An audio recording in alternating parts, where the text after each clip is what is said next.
ये NG Bloch है कराची से, वो भी कुछ कहना चाह रहे हैं। जी जनाब। सलाम वालेकुम सर। वालेकुम सलाम। सर मैं बलोच बात कर रहा हूँ कराची से। जी जी। जनरल साहब से मेरा छोटा सा सवाल है जी। जनरल साहब कह रहे हैं कि अमेरिका सोवियत यूनियन जब आया था रशिया में, तो सोवियत यूनियन को भगाने के लिए हमने मुजाहिदीन बनाए हैं या फोर्स बनाए हैं। आज अमेरिका बैठा हुआ है बराबर में हमारा, और हम इसको कह रहे हैं कि मत निकले। क्या भरोसा है, क्या वक्त का कुछ पता नहीं पड़ता है। कल फिर यही वक्त आएगा और यही सोवियत यूनियन रशिया के नाम पे अगर यहाँ आ जाए तो क्या हम उसको भगा देंगे, या सोवियत यूनियन से हमें इतना खौफ क्यों है? क्या सोवियत यूनियन की निजाम इतना खराब है? अमेरिका से तो मेरे ख्याल में इतना खराब नहीं है।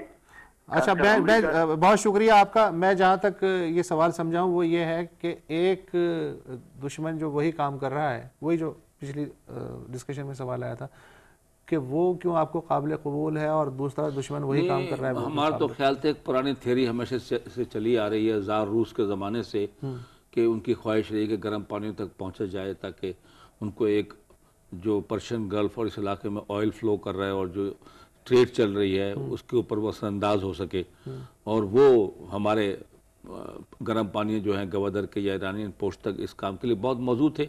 तो ये खदशा हमेशा से मौजूद रहा, एक थ्योरी हमेशा से मौजूद रही है ये डोमिनिको। तो इसीलिए ये हमने समझा कि ये आज यहाँ पर अफगानिस्तान स्प्रिंग बोर्ड है, ये आगे तो आएंगे। गोया पाकिस्तान, लेकिन अमेरिका जो वहाँ पर आया है उसका कोई ऐसा एम नहीं कि वो हमेशा वहाँ ठहरेगा। वो कहता है मैं एक स्टेबल पॉलिटिकल स्ट्रक्चर करके कुछ ऐसे इंतजाम करके वो अब निकलने के मूड में है, वो तालिबान से बात करने के मूड में है। अफगानिस्तान में कुछ नजर आ रहा है कि आस्ता आस्ता। अच्छा, इंडिया के साथ तो जाहिर है एक तारीखी झगड़ा है, इतनी जंगें भी हो चुकी हैं और ताल्लुकात सबके सामने हैं, लेकिन अफगानिस्तान के साथ जो ताल्लुकात हैं, अफगानियों को जो शिकवा है, चाहे वो ताजिक हो, उज़्बक हो, पश्तून हो, कोई भी हो, वो ये कहते हैं कि पाकिस्तान एक तो हमें बराबरी की बुनियाद पे उसने कभी ट्रीट नहीं किया, उसकी ख्वाहिश रही है कि हमें कॉलोनी बनाए। यही वजह है कि आपके वो एहसानमंद हैं एक तरफ कि आपने उन्हें पनाह दी सोवियत यूनियन के ज़माने में और इतना सब कुछ आपने बर्दाश्त किया, उसके बावजूद वो जाके वो कहते हैं जी पाकिस्तान जो है हम उसे वफादार अलाई नहीं समझते।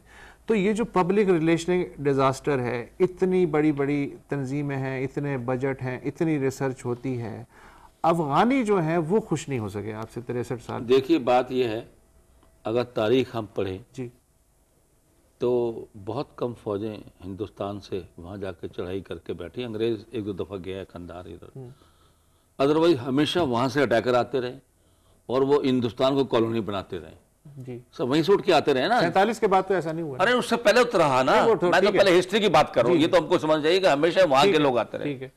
कभी आपने सुना कि कोई चट्ठा या चांडियो या जतोई फलाना आपको कोई काबुल में, कंधार में या वहाँ हलमंद में कहीं पाए जाते हैं? लेकिन आपको सारे तुर्रम खान, बैरम खान पूरे आपको यहाँ मिल जाएंगे, हिंदुस्तान तक मिल जाएंगे। तो वही लोग हमेशा आते रहे हैं और वहीं से ज्यादातर अटैक भी नॉर्थ से आते रहे हैं। तो हम तो उनको हमेशा आंखों पर रखते रहे, ख्याल भी करते रहे, उनकी मदद भी करते रहे। आजकल भी सब गंदुम वहां जा रही है, आजकल भी सब चीनी वहां जा रही है, स्मगलर लेके जा रहे हैं आप, लेकिन वहां के लोगों को तो पेट पे पड़ रही है ना साहब जी। कीमत ज्यादा इसलिए जा रही है, कीमत ज्यादा वो दे रहे हैं। अभी तेल की बात है, हर तेल के एक जो है हम उनको लीटर दे रहे हैं, उस पर गवर्नमेंट ऑफ पाकिस्तान को 20 रुपए का नुकसान हो रहा है, लेकिन वहां डीजल जा रहा है क्योंकि उन पर टैक्सेशन नहीं है, स्मगल हो रहा है बहुत ज्यादा। नहीं, वो ऑफिशियली इजाजत दी हुई है। सईद सिद्दीकी साहब हैं एबटाबाद से, वो कुछ कहना चाह रहे हैं। जी सईद साहब। हम तो बड़ा ख्याल कर रहे हैं उनका। वालेकुम सलाम जी। स्ट्रेटेजिक जो डेप्थ की बात होती है वो कई दफा जनरल साहब सुनना चाहते थे, लेकिन बीच में बात रह जाती है जी।